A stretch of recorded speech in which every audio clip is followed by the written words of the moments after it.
All right, let's talk about that education section on your resume. Is it actually helping you, or is it just dead weight?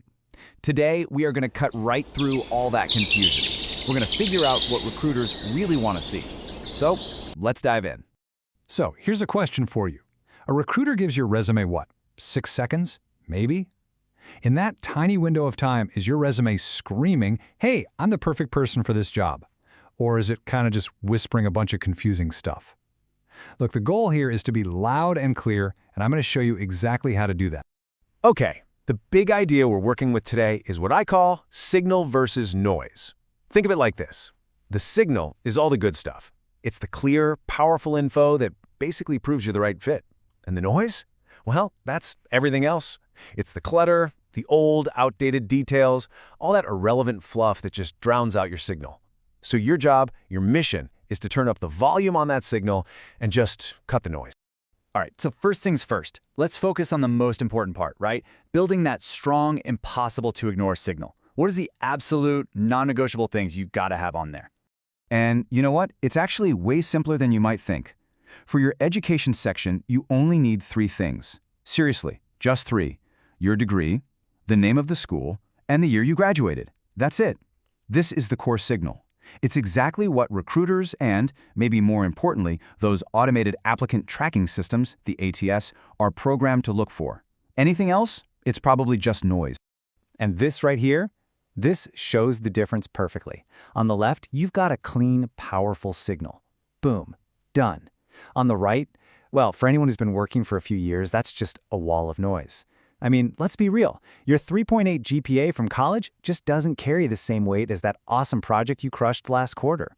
All those old academic details, they're just a distraction from the stuff that really matters now, your recent professional wins. Okay, now let's talk certifications, because the same idea applies here. What makes a certification actually worth the space on your resume? One word: relevance. It is not about collecting as many as you can. It's about whether they directly back you up for this specific job you're applying for.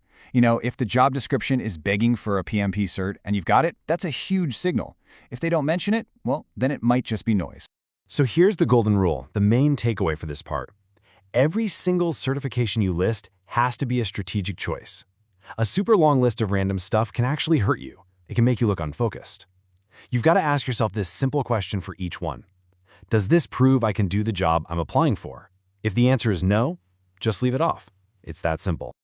Okay, so we've talked about how to build up that strong signal. Now for what's maybe just as important, actively cutting out the noise. You have to think of your resume as a living thing, you know? It's not a stone tablet.